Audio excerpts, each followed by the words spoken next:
بسم اللہ الرحمن الرحیم۔ السلام علیکم۔ آج میں آپ کو صلح حدیبیہ کا ایک واقعہ سناتی ہوں۔ 6 ہجری میں حضور اقدس صلی اللہ علیہ وآلہ وسلم عمرہ کے ارادہ سے مکہ تشریف لے جا رہے تھے۔ کفار مکہ کو اس کی خبر ہوئی اور وہ اس خبر کو اپنی ذلت سمجھے، اس لیے مزاحمت کی اور حدیبیہ میں آپ کو رکنا پڑا۔ جانثار صحابہ رضی اللہ تعالیٰ عنہ ساتھ تھے، جو حضور صلی اللہ علیہ وآلہ وسلم پر جان قربان کرنا فخر سمجھتے تھے، لڑنے کو تیار ہو گئے، مگر حضور صلی اللہ علیہ وآلہ وسلم نے مکہ والوں کی خاطر سے لڑنے کا ارادہ نہیں فرمایا اور صلح کی کوشش کی، اور باوجود صحابہ رضی اللہ تعالیٰ عنہ کی لڑائی پر مستدی اور بہادری کے حضور اکرم صلی اللہ علیہ وآلہ وسلم نے کفار کی اس قدر رعایت فرمائی کہ ان کی ہر شرط کو قبول فرما لیا۔ صحابہ رضی اللہ تعالیٰ عنہ کو اس طرح دب کر صلح کرنا بہت ہی ناگوار تھا، مگر حضور صلی اللہ علیہ وآلہ وسلم کے ارشاد کے سامنے کیا ہو سکتا تھا کہ جانثار تھے اور فرما بردار، اس لیے حضرت عمر رضی اللہ تعالیٰ عنہ جیسے بہادروں کو بھی دبنا پڑا۔ صلح میں جو شرطیں طے ہوئی، ان شرطوں میں ایک یہ شرط بھی تھی کہ کافروں میں سے جو شخص اسلام لائے اور ہجرت کرے، مسلمان اس کو مکہ واپس کر دیں، اور مسلمانوں میں سے خدا نہ خواستہ اگر کوئی شخص مرتد ہو کر چلا آئے تو وہ واپس نہ کیا جائے۔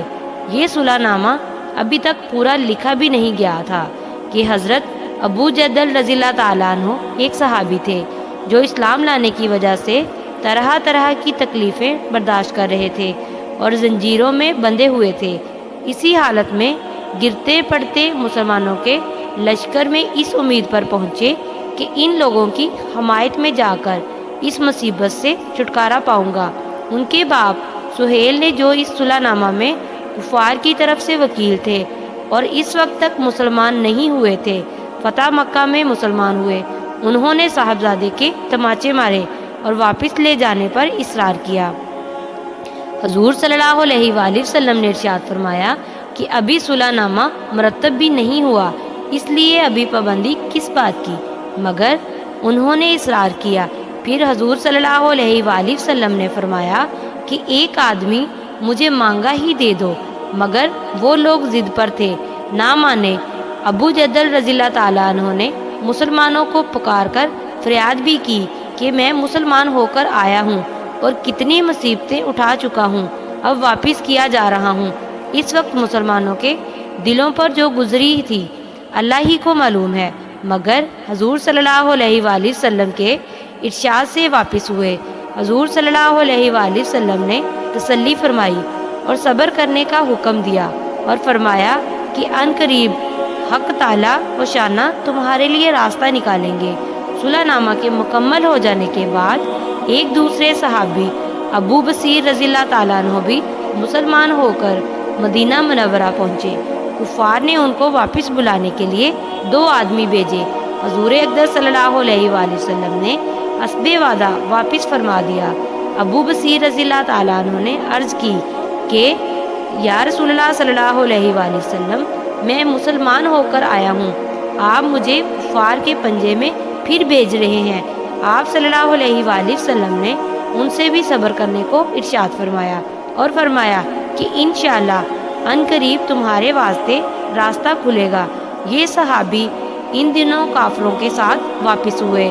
راستے میں ان میں سے ایک سے کہنے لگے کہ یار، تیری یہ تلوار تو بڑی نفیس معلوم ہوتی ہے، یہی باز آدمی ذرا سی بات میں بھول ہی جاتا ہے۔ وہ نیام سے تلوار نکال کر کہنے لگا، ہاں میں نے بہت سے لوگوں پر اس کا تجربہ کیا ہے۔ یہ کہہ کر تلوار ان کے حوالے کر دی۔ انہوں نے اسی پر اس کا تجربہ کیا۔ دوسرا ساتھی یہ دیکھ کر ایک اور کو تو نمٹا دیا، اب میرا نمبر ہے۔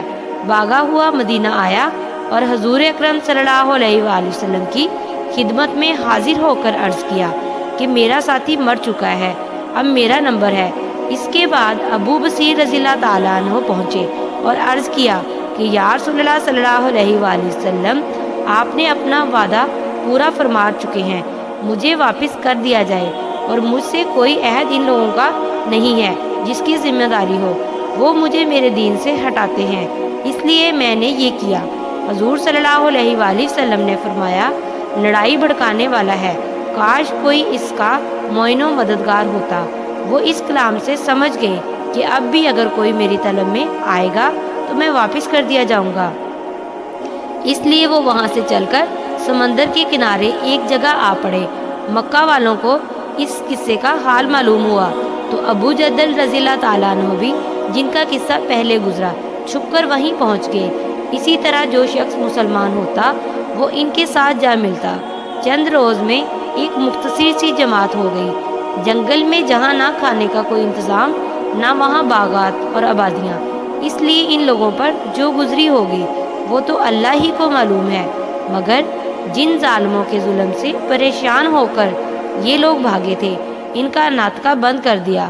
جو قافلہ ادھر کو جاتا اس سے مقابلہ کرتے اور لڑتے، حتیٰ کہ کفار مکہ نے پریشان ہو کر حضور صلی اللہ علیہ وآلہ وسلم کی خدمت میں عاجزی اور منت کر کے اللہ کا اور رشتہ داری کا واسطہ دے کر آدمی بھیجا کہ اس جماعت کو آپ اپنے پاس بلا لیں کہ یہ معاہدہ میں تو داخل ہو جائیں اور ہمارے لیے آنے جانے کا راستہ کھلے۔ لکھا ہے کہ حضور صلی اللہ علیہ وآلہ وسلم کا اجازت نامہ جب ان حضرات کے پاس پہنچا تو ابو بصیر رضی اللہ تعالیٰ عنہ مرض الموت میں گرفتار تھے۔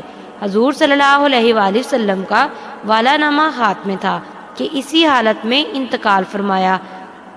آدمی اگر اپنے دین پر پکا ہو، بشرطے کہ دین بھی سچا ہو، تو بڑی سے بڑی طاقت اس کو نہیں ہٹا سکتی، اور مسلمان کی مدد کا تو اللہ کا وعدہ ہے، بشرطے کہ وہ مسلمان ہو۔